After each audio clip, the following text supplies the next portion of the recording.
Hello, AV Club. We are here to talk about Game of Thrones finale. Was it season 7? It was the season 7 finale. I can't keep track of how many seasons. I'm Josh Modell. I'm here with Eric Adams, Brendan Kelly, hello, Katie Pensy Moog, and we're going to dig right into it. I would like to start because I'm very curious to see what you guys thought with the end of the episode, or almost the end of the episode, specifically the Ice Dragon and the Night King riding the Ice Dragon. Now, I liked most of the episode, pretty much almost everything about it. A lot of talking, a lot of good acting, and then all of a sudden, I felt like I was in kind of a shitty movie. All of a sudden, Game of Thrones happened. I guess, yeah. Is that what it was? What was the problem? Was it the CG? Or I think it was the CG, and then the Night King sitting up there, perfectly still. He's like, everyone has such personality in Game of Thrones, and then he doesn't talk, and then he rides the Ice Dragon, and then we're like, okay, cool, he knocked down the wall.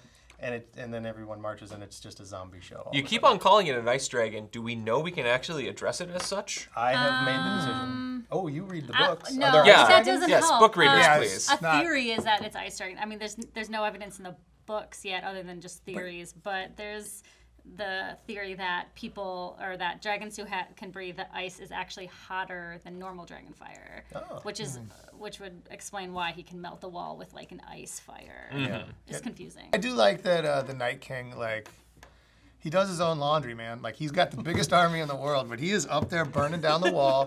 He's the guy that got that dragon on their side. He's always leading the charge, As far He's as kind of like Daenerys in that sense. Yeah, exactly. Yeah. As far as the tactical experts on the show go, at least he's putting his money where his mouth is. I mean, obviously everybody in his army's dead, pretty much. So.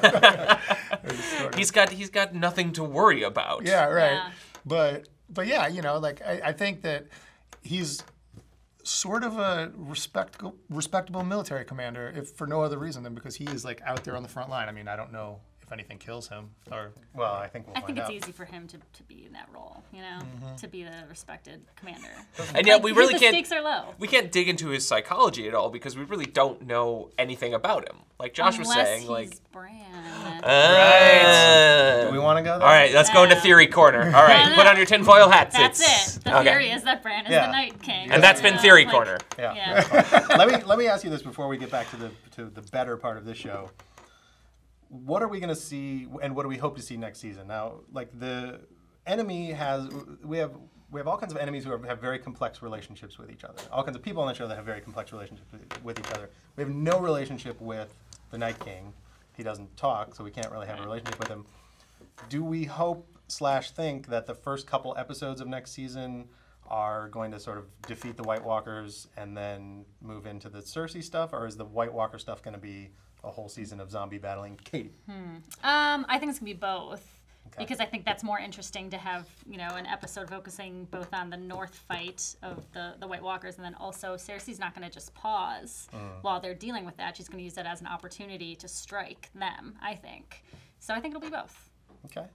I kind of hope the White Walker stuff ends fairly quickly. Yeah. I think that the White Walkers are going to serve as a fire lit under the internal Westeros struggle, and it's going to make people start to behave sort of irrationally, and that's when you're going to see people killing each other and bad decisions being made and armies being flung into weird directions and bizarre alliances being forged. That's what I think the purpose of the White Walkers coming down is, just to give something this sort of ticking clock. But then I think you're going to run into an exaggerated version of one of the problems that this season had, where there's fewer episodes to work with. There's limited storytelling real estate. So, you're going to have to cram all that stuff that we were talking about into one episode, 2 episodes. There's only 6 episodes of the show left.